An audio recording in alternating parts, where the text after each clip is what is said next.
What's going on, YouTube? How y'all doing? I'm here,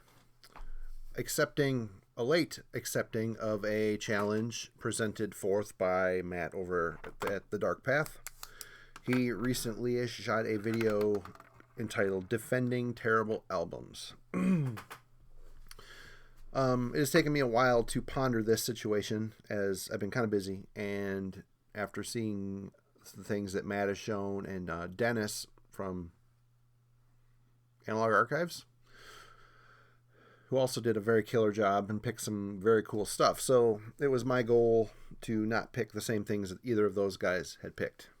So I guess I should also say that pretty much all these albums I don't think are terrible. In fact, I like them. I know Dennis showed a few albums here and there that he didn't like. But for the most part, a lot of stuff he's shown he liked. And I think Matt showed a few he didn't like too. But these are all albums I like. And I think a lot of them are misunderstood. Some of them are despised because the band in question changed their sound significantly. I may have struggled with a couple of these bands over the years too, but ultimately I came around to like all of these albums. So hey, let's just get to it. I don't want to take forever. I don't know how many I have here. I went through and grabbed some stuff. And I don't know necessarily if the public outcry was super negative on all of these. But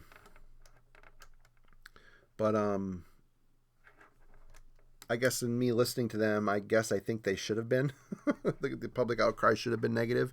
Some of which I do know has been negative. But anyway, I'm going to quit rambling and just get to it. First up is the third album from Germany's Atrocity. This is Blut, or B-L-U-T, Blut.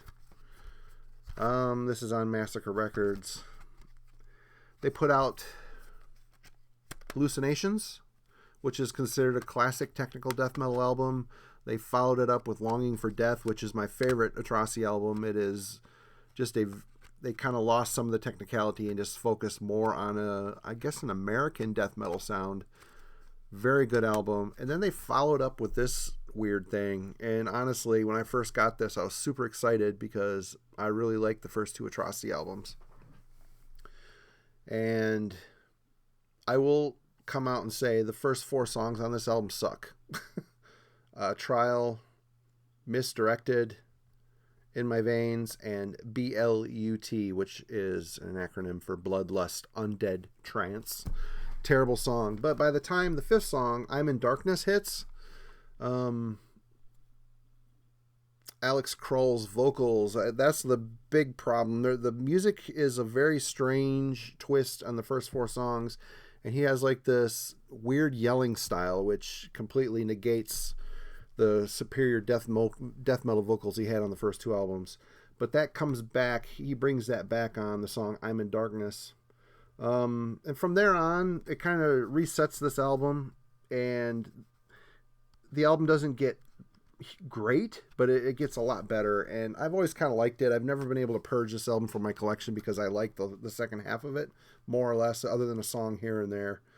But yeah, a lot of people probably hate this record, and for good reason. They kind of throw it for a weird twist at the beginning, but check it out if you want to hear something a little left of center when it comes from what Atrocity started as. After this album, the band completely lost their minds and did a bunch of garbage. Next up should be no big secret or surprise, but we have Goatlord by Darkthrone. This was essentially taken out of the archives. The material on this album was recorded in a rehearsal room, and was the material that was going to be the proper follow-up to Soulside Journey. It was essentially the techy, weird death metal follow-up to Soulside Journey, which probably my favorite. Soulside Journey is probably my favorite Darkthrone album, just because it's such a great Norwegian death metal take on the Autopsy and a couple other bands thrown in there, but a take on that death metal aesthetic and what was going on in Europe and Scandinavia as well. But it's just, I always love that album. And in fact, when Blazing the Northern Sky came out, that album threw me for a loop. I'm like, what the fuck is that? But I ended up liking it. And hearing Goatlord finally with basically Culto and Fenris, I think Satir from Satiricon does some backup vocals on this too. But they pulled it out of the archives and essentially put lyrics and vocals on it. Yeah, it's a little goofy. The sound's a little goofy, but I always really liked this album, and it would have been really cool to hear these songs, with a proper production. The vocals got the proper production, but the music always seemed a little, back off in the distance. But a lot of people dislike this, and I always kind of liked it, and I have not listened to it in a while, to be honest. This is a Moonfog pressing, but yeah, I always dug it. And is it as good as Soulside Journey? Would it have been pound for pound as superiorly written as Soulside Journey? I don't know. The jury's out on that. But as it is, I liked it. Good album. This was one that I think a lot of people did not like as well when it came out, but I was a big Hallows Eve fan. And Monument is the band's third album. Tales of Terror and Death and Insanity are weird, bizarre thrash metal classics in my book. I was a big Metal Blade Records fan, and I glommed onto this stuff early on. And I think a lot of me liking this album had to boil down to the fact that when I bought it, I was such a Hallows Eve fan that they could have put out a complete piece of shit and I would have tried my hardest to like it. I listened to this a lot. I ended up really liking the songs on here. Speed Freak, the songs aren't great on this, although like songs like The Mighty Decibel, Righteous Ones, Monument's got some really catchy shit in it. This track, Rot Gut, it's good. It's not as good as their first two albums, but I listened to it a lot and end up liking it. I haven't spun this in a while. I should probably give it a try. Look at that stupid fucking cover. I mean, come on. That's sitting in a rack. It is not really beckoning for me to grab it, but I did, and it's good stuff. If you can look past the two albums before it and just kind of take this album as it is, I like it. Now, I don't think this album was necessarily slammed on by the press when it came out. It just seems like it was universally overlooked, which is kind of a shame. This is the third album by Sweden's Seance, Awakening of the Gods. I think this is a ripper, man. It's really good riffs, really brutal vocals. They got the same guy singing back.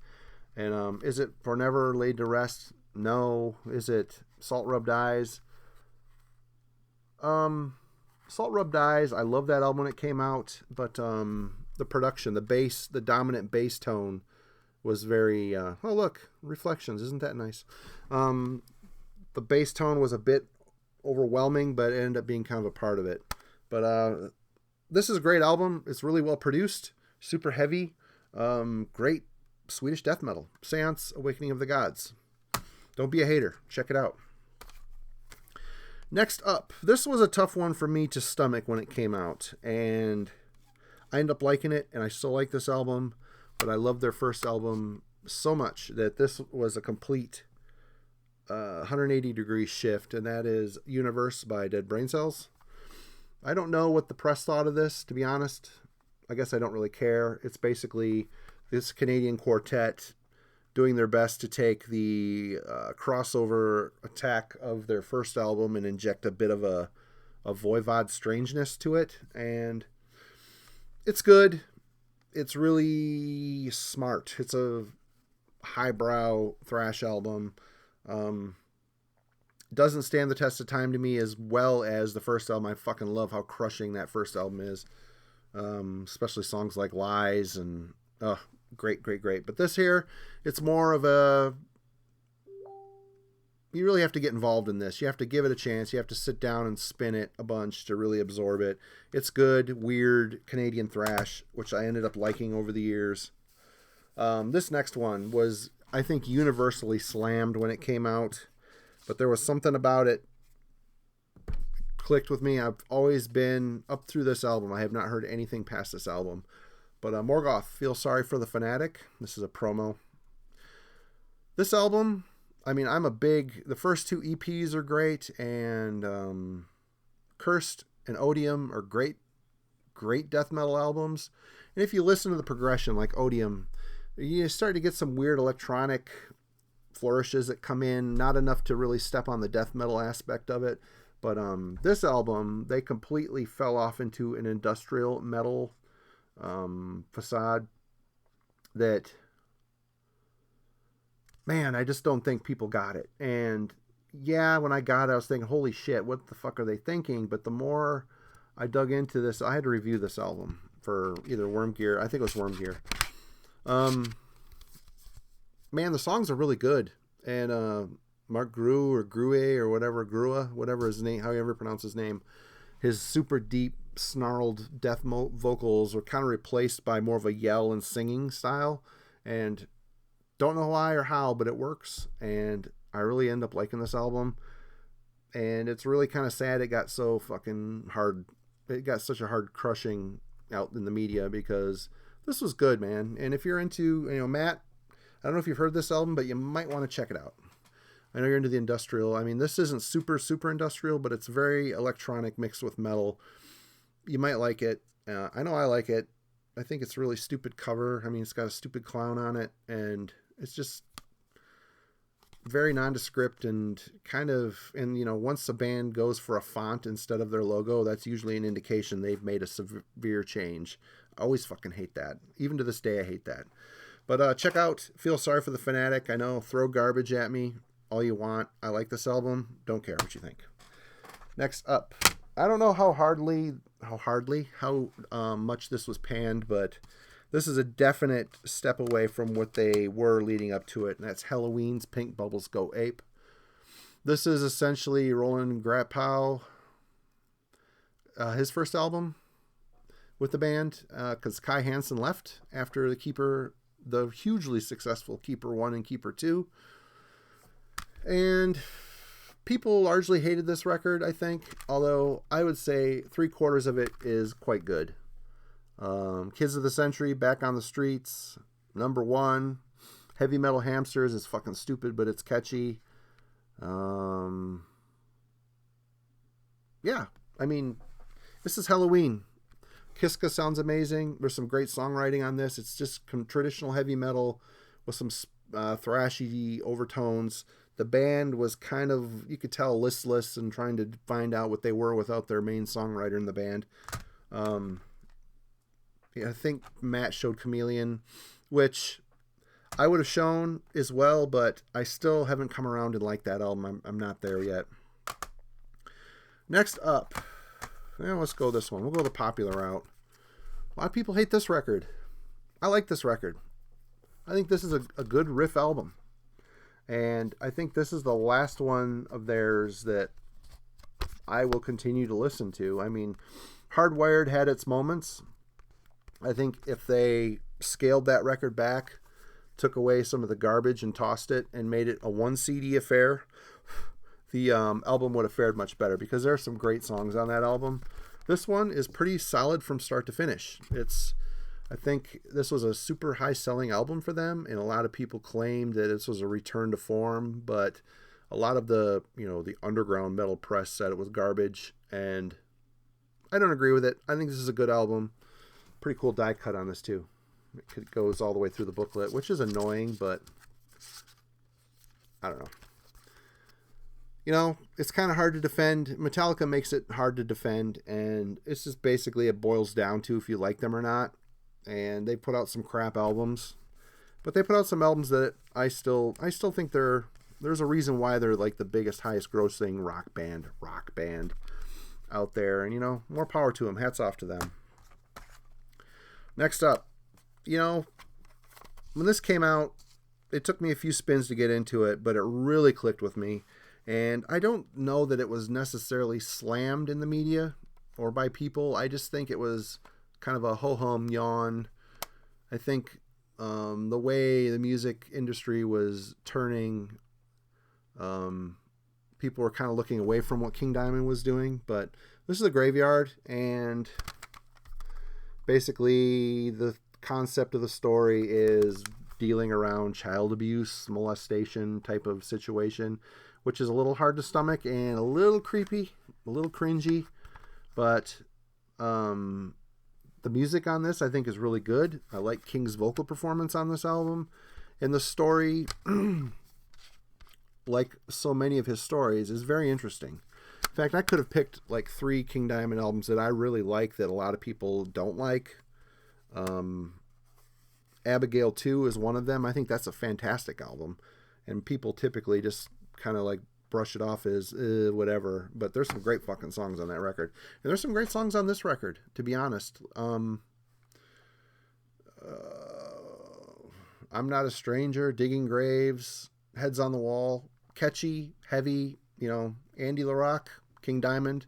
They're a great songwriting team, and it really shows on this album. Check it out. If you can get over King going, oh no, all the time, which he started doing, I think that was just like another stutter, like just something he does a lot, and it gets a little annoying, but this album is really good. I enjoy it a lot. Next up, this was a severe change for this band, and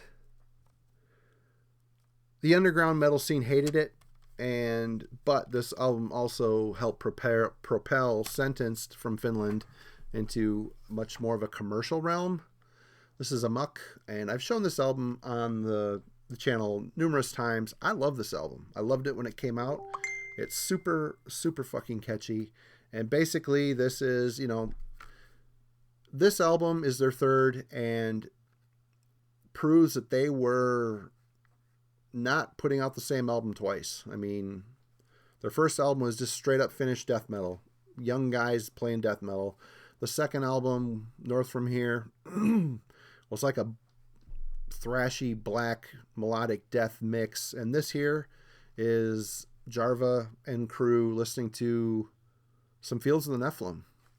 Adopting more of a groovy death rock persona mixed with Carl McCoy, kind of dark, deep vocals. Phoenix, New Age Messiah, Forever Lost, Nepenthe, Dance on the Graves, Lil Sizta. This album rules, man. And this is one of those albums that I like listening to in the fall. I have not spun it yet, but I plan to. And when I do, I listen to it 3 times. It's super catchy. It's well written, and they did not sound like everybody. Although it inspired other bands like the Finnish Babylon Horrors. Their albums were very much in this death rock gothic conglomeration style. Check out Amok by Sentenced. Good shit. Next up, I'm one of the people that hated this album when it came out. And I was very vocal about it. I may have probably slammed it in either Maniacs or Worm Gear. I don't remember. But my friends Jeff Wagner and S. Craig Zoller loved this album and kept on me about it and kept on me about it. And finally, one day, it clicked. And it's come to the point now where most of the time when I go to listen to this band, this is the one I grab for. Because it's struck me as fresh now. And anyway... It is Mayhem's A Grand Declaration of War. This is a very fucked up, weird, ahead of its time type of album. I hate all the fucking glare. Sorry. This is this is an Necropolis Records version of this album. Absolutely weird. It is Rune Eriksson's most adventurous take on music. He really pushed all the buttons, pushed all the boundaries, made it a very strange mix of Norwegian modern black metal mixed with straight up industrial overtones, martial industrial tones. It's fucked up. And when it came out, I hated this. I thought this was garbage. But there's something about the songs. Maniac was the perfect vocalist for this. His very strange screaming style and singing style seemed to fit every single mood on this record. It's held up, stands a test of time, and it gets better the older it gets, which just tells me how ahead of its time it was. So if you've never really heard Grand Declaration of War or you never really got it, give it another shot. I came around on this, and I'm really glad I did. It's a great fucking record. Okay, let's kick it a little bit more commercial, shall we? This album, the band hates, and a lot of people hate, but I really like it. I've listened to this album 100 times, and it's Carnival of Souls by Kiss, the final sessions. This ended up being, I think, Bruce and Eric Wagner's last... Eric Wagner? Is that the fucking drummer's name? Why can't... Eric Singer. Eric Wagner's from Trouble. Eric Singer. This was their last album before the reunion of the original 4 members happened. But this is essentially Kiss trying to bend their will to greet the times, which means they're basically trying to rip off a Seattle grunge sound. And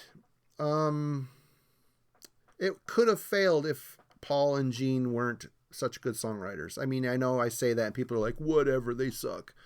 No, not really. I mean, they know what Kiss is. At the heart of it, this is still a Kiss album. Even though it's a little bit down-tuned, it's a lot heavier sounding.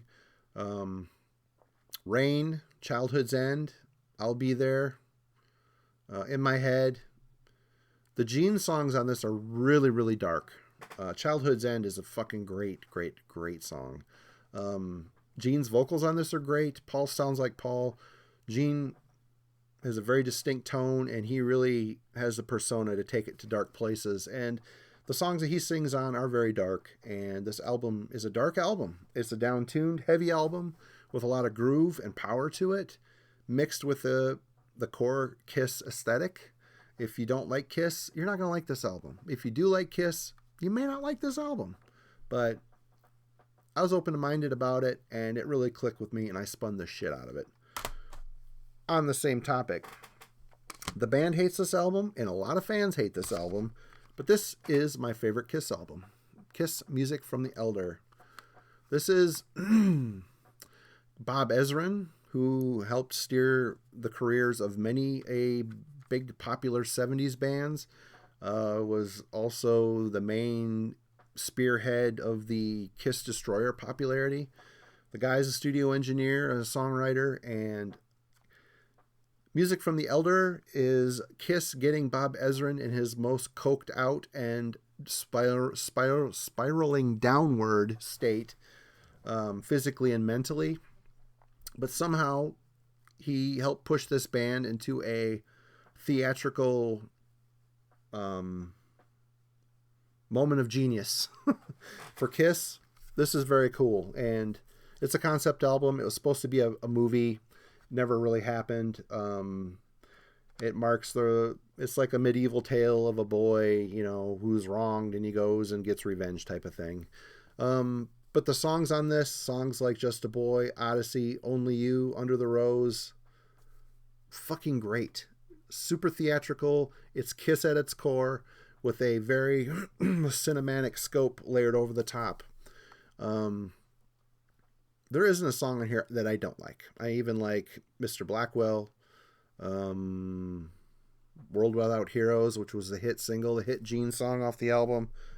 This is a fantastic album. Whenever I listen to Kiss, this is the album I reach for. Yes, I love all early Kiss, but I am so burnt out on, I've been listening to Kiss since I was 7 or 8 back in the 70s. And, a lot of those albums, a lot of those songs, there's no deep cuts of Kiss anymore. It's all DNA at this point. I've heard it all so many times. I know those albums inside and out. There's no deep cuts. There's no surprises. That's where, albums like this and albums like this, albums like Unmasked, Lick It Up, Dynasty, great. They weren't as driven into the ground, and I've had a lot more time to appreciate them as the years have gone by. But this album fucking rules. Great vocals, great harmonies, great choirs, great guitar work by Ace. When he did appear on here, he did The Dark Light and Escape from the Island. Great album. Don't be a hater. It's great shit. Next up, I was really surprised at how much hate this album got. But I listened to the shit out of this when it came out, and I have not really gone back to it much since that time. But for about a month, I was spinning the shit out of Black Sabbath's comeback, reunited album, minus Bill Ward, of course, 13. they worked with Rick Rubin on this, and basically Rick Rubin wanted them to succeed, and he had them model this album after the first Black Sabbath album. It even starts with the thunder and the rain. Then that aspect is pretty lame, but I like this album. I like it. It's commercial. It's kind of them shooting to try to make all their longtime fans happy and kind of forsaking the allure of being an artist, doing something really special. They just kind of played it safe on this album, which I will completely admit. But the songs are good, and the songs rock. The playing is good. Ozzy sounds good on it. Their drummer, I think they got a good drummer, but they had him play it safe. There's not a lot of really super flashy fills like Bill Ward would have done back in the day. Bill Ward is a monster drummer, and I think they recorded this album with the hope that Bill would get his shit together and be able to rejoin the band, and they wanted him to play. I'm assuming. I don't know any of this, so don't think I know any of this. This is my thoughts. That they would hope to get him back down the road, and if they did, they didn't want him having to try to emulate a crushing new young drummer, because I don't think Bill's health is the best. And if they had some drumming dynamo work on here, he wouldn't be able to fucking do it. But this album is what it is. It's essentially a reshuffled remake of the Black Sabbath self-titled, and it's solid. It's good. Loner, God is Dead, End of the Beginning, Damaged Soul. Good shit. Good album. It rocks. It sounds like Sabbath. And I don't know what you were expecting. I would have loved to had a Sabotage part 2, but I love Ozzy albums. Don't get me wrong, but my favorite Sabbath is Heaven and Hell and Mob Rules. Again, I'm a little tired of the Ozzy stuff, but hearing him come back, he did a good job on this album. The band did a good job on this album. Next up, in hindsight, this ended up being a great album. When it came out, I was a bit stymied. Primeval by Venom. This is Venom without Kronos. This is Tony Dolan, known as the Demolition Man. This is his first album with the band. This came out in... They're not going to tell me. Yeah, they're not going to tell me. 89, year I graduated high school. It kind of threw me for a loop because it wasn't Kronos. I like Calm Before the Storm, even though that was Kronos minus the other two guys. It's this band just can't get their shit together and kiss and make up and just fucking deal with it. But Venom Incorporated is great, and Venom without Kronos was also great. Primeval, I don't know how people thought about this. I know I was a little taken aback by it, like, what the fuck, this isn't really Venom. But at its heart, it's still Venom. It's got the, the songwriting force, which is Mantis. And Abaddon's drumming is terrible, like it always is, which is part of the Venom charm. But Demolition Man stepped in and did a great fucking job. He can emulate the Kronos stuff, which is probably why they picked him. He's a great performer, and he does a great job on here. He's a great bass player. It's a good album. If you have not heard Primeval, check it out. It's fucking really good. Next up, I was a huge fan of the first two Metal Church albums. Huge fan. And when this album came out, there are some changes. I mean, Kurt Vanderhoof, I think he recorded on this, but he did not. He helped write some of the songs, but it's essentially there's new dudes in this band. John Marshall's in the band now. Mike Howe, who was from Heretic, singing, trying to replace David Wayne at the time. If you're a huge David Wayne fan like I was, The Dark and the self-titled Metal Church are such great fucking thrash / power metal albums. And here you got this guy come in who's singing clean like a power metal style. Obviously the big hit on this was Badlands. That was the video. And that album, that song hit, I'm like, what the fuck? It's a good song, but this isn't Metal Church. This isn't the same band. I don't know how the press took this. I was a little young. I really wasn't paying a whole lot of attention. I was getting all of my I would basically walk into a record store, and if it had the Metal Church logo on it, I'd buy it. And if it was out by a certain record label, I'd buy it. I wasn't paying attention to press at this point, but I ended up loving this album. I ended up loving the Mike Howe era. He's a great singer. He's done some great shit with this band, and this is a great album. It's a different album. If you go in expecting the power and fury of the first two Metal Church albums, you're not getting that here. This is more of a slick transformation into more safe power metal, traditional metal aesthetic. And yeah, I mean, it's good. If you're a metalhead, you're going to dig this album. But for a young me, it was like, it took a while to really get into it. And lastly, the last one I'm going to show is the fantastic, superb Re in Chaos by Dissection. I'm kidding. I hate this album. If you like this album, reevaluate, because this album sucks. This is garbage, and it should not be defended. That's it. The challenge is out there. Let's see it, folks. Matt threw down the gauntlet. He wanted people to defend their shitty taste, and I have done so. Hopefully, you are going to check out some of these albums, even though you might not like them. I still like them, and let's try to listen to music with open minds and not make such rushed decisions, because I know when I was younger, I would do that all the fucking time. And some albums now that I hold very dear to my heart, I initially laughed at when I was younger because I did not give them a chance, or they sounded different than I expected them to sound. And I think a lot of people have done so with maybe some of these albums that I've shown you today. But get out there and listen to music and like what you want. Don't let other people change your perception. Have a good one. Thanks a lot for watching. Take care.